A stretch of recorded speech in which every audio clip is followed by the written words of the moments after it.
Why do so many people love Chanosa Comics and its characters? What's going on, everybody? It's your boy Johnny the Hottie, and today we're just going over why do so many people love Chanosa Comics and their characters so dang much. You already know the drill, okay? Make sure you leave a like, comment, and subscribe and stay notified. You feel me? All right. And with that out the way, and without further ado, let's just get straight into the video. All right. So I think a lot of reasons why people just love and are so fascinated and obsessed with characters from Chanosa Comics is, well, I broke it down into a few categories, right? First of all, they are larger than life characters who pop off the screen or pop off the panel, the page, the pictures, etc., right, of the comic or whatever, right? So you get that whole aspect of it. But then they also teach us things. I like how there's always morals of the story or a moral of the story at the end of the video, right? So you get that in there as well. There's also that sense of relatability. A lot of people relate to Brenda Lawson and Patricia Parkson and Michael Monterello and Tiffany Strauss, and we could go over and over, right? Especially the human-based characters like Michael and Madison, you know, his daughter, and Stefan Murray Bradshaw, who would later change his last name to Velta, you know, Dr. Velta and stuff like that. I think I'm going to get into him more in this video. So there's that sense of relatability to them, right? And then there's the iconic moments, you know, things you'll never truly forget, like when Michael had to run to the Omniverse holding his wife in his arms with tears in his eyes. You feel me? And also when Kevin Josh, aka the Sarkron, yelled his dad's name, you could just hear the pain and sadness in his voice, you know?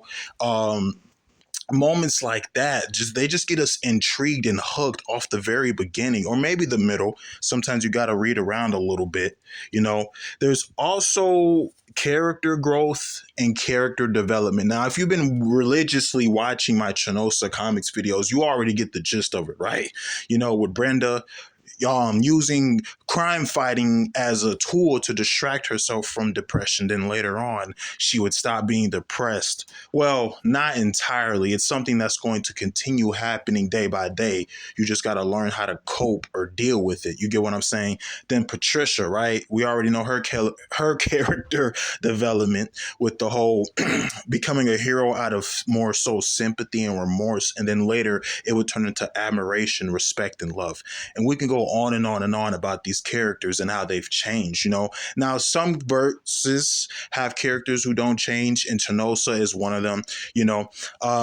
Kelly Josh, you know, Kevin Josh's wife, is another flat art character who doesn't change too much. The reason for this is because her whole concept and gimmick, along with Kevin's in a sense, is that, well, the world, the universe, multiverse, whatever you want to call it, omniverse, the environment around her may change, but she, for one, doesn't change. Okay, she stays true and loyal to her morals, integrity, and character, and that's something we can admire, right? Someone who's not willing to back down, they're willing to stand on business, right? You know what I'm saying? So that's that sense of respectability. You're gonna respect the character even if you don't like them, even if you're not fond of them. That's part of growing up and maturing, not just with this, but with life in general. Okay, and there's a lot of emotional moments. Okay, a lot of emotional moments, emotional in depth. But I think for me, I want to go over almost every character that I can think of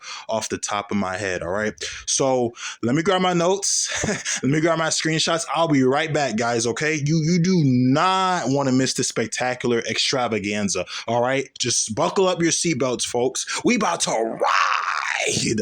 Woo, baby. Sorry about that, y'all. Got a little carried away there with the character, but now let's go over one of the best well-written characters in, you know, Chanosa Comics. And who better to start off with than the homie Kevin Josh? Let's go. First up is the homeboy himself, Kevin Curry Josh, aka the Sarkron or simply Sarkron, right? You know, similar to Superman from DC Comics. I'm gonna do a whole in-depth video on all these characters, right? But for Sarkron, you know, he didn't really take the well, I should say Kevin.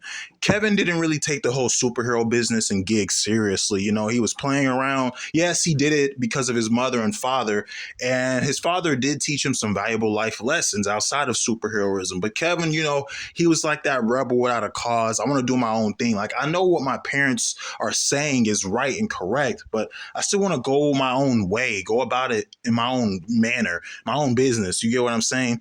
It wasn't until, spoiler alert, for those of you who haven't read or watched the video, all right, or read the story. Spoiler alert coming ahead. So his dad got absorbed by the dark part of the omniverse. You remember the Chanosa cosmology scaling videos? Go check that out, right?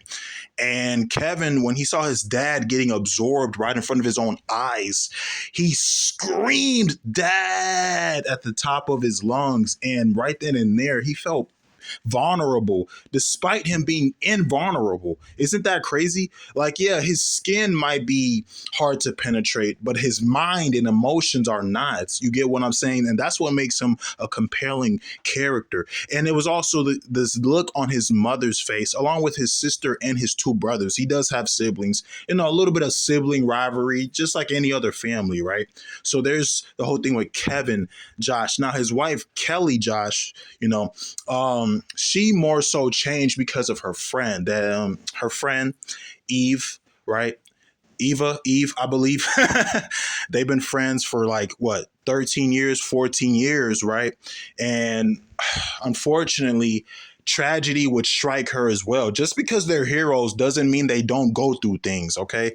You can't save everybody. Not everyone's gonna survive, you know? And her friend that died literally trying to save Kelly in the middle of this huge multiversal, multidimensional battle. It was crazy. You know what I'm saying? I don't want to spoil it or give too much information away, but you get what I'm trying to say, right? And she was crying with tears in her eyes and stuff like that. And then you already know the story of Michael Monterello. I did a video on him, right? And I'm gonna do more videos on the speedster characters.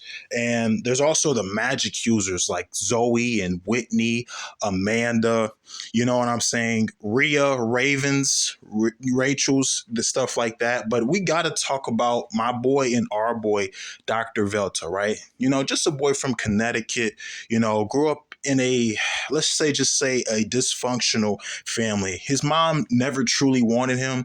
You know, she only wanted him because his dad wanted him, but that's not saying much. His dad was a deadbeat, you know, but 2 years later, his dad would meet his stepmother, Miss Velta.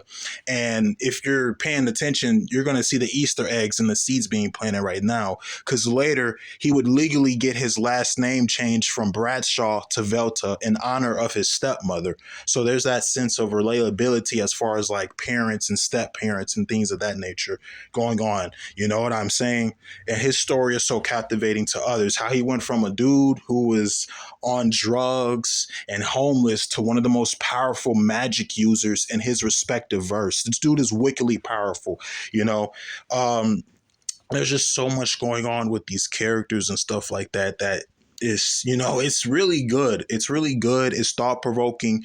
It's fleshed out. It's not very rushed. It takes time. And, you know, that's just the beauty of not just these characters, but life. We could talk about Henry Walsworth, right? He lost his father, similar to Kevin, but Henry is the only child and his mom is not around. So it's literally just him and his dad, you know, and he wasn't taking his dad lessons seriously. He thought he could do what he wanted without consequences. And then boom, when his dad died, he felt guilty. And now he's trying to change not just his mindset, but his whole entire life. His dad was his rock, his hero. And that's why he became a hero. You know what I'm saying? So there's stuff like that. And Rhea, right? I mean, we could talk about Rhea for hours, right?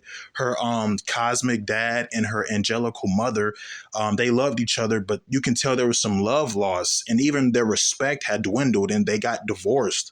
And now she's trying to choose whether she wants to be with her mom or her dad. Like, this is some real life stuff, even though these are fictional characters. It's art imitating life. And that's what makes it so beautiful. You know what I'm saying? Zoe, right? This whole time she thought her dad was dead, but her mom boom, dropped the truth bomb on her.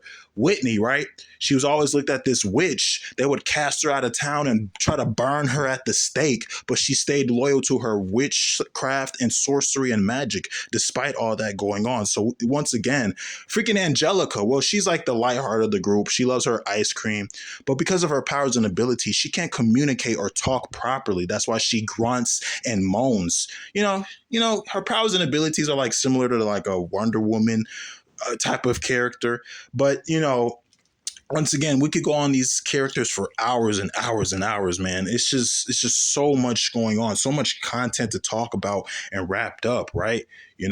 James Donovan was born in Los Angeles, moved to New Orleans, and discovered magic beyond his dreams. You know what I'm saying? So we can once again know. Oh, my baby goodness. And another thing about Angelica is how she gets along well with everybody. She's like everyone's little sister in a sense. She gets along with Amanda, Zoe, Whitney, Rhea, you can name it. Willow, Jennifer, Caroline, Stephanie, and even Michael, Kevin, Henry, Christopher, and of course, who can forget, right? Who could forget? Come on, guys, we got to talk about it. Come on, come on, come on. And Angelise. I mean, why wouldn't she get along with Angelise? Let's be realistic, okay? And then, oh, my boy Christopher, right? Christopher Johnson. It's Chris, but without the H after the C. You'll see it pop up, right? He's essentially a god, but, he doesn't have the know it all or the intel or experience. That's why he's seeking guidance from his mother, who would later pass away, rest in peace, and his father, his uncle, grandfather, anybody, you name it. You know what I'm saying? So these characters, despite them being powerful, they are not omnipotent. They still have flaws, vulnerabilities, and struggles. And that's what we like. No. Scratch that. We love that about them. And we can see ourselves vicariously living in these characters. You got to understand, this stuff is an outlet. I will never forget when someone told me, "Yo, Johnny, man, I almost killed myself. I would have died if it wasn't for comics. I didn't have nothing to look forward to, man. I was down and deep in my life at this time." And I was like, damn, these characters are just more than fiction. There are pretty much everything. So, yeah. So yeah, everybody, let me know down below what you think of these Chanosa Comics characters. Which one is your favorite, or do you have another favorite like DC, Marvel, Image, IDW, etc.? Like, tell me down below. I want to know. But until next time, it's been your boy Johnny the Hottie, and I'm out. Love you. Peace.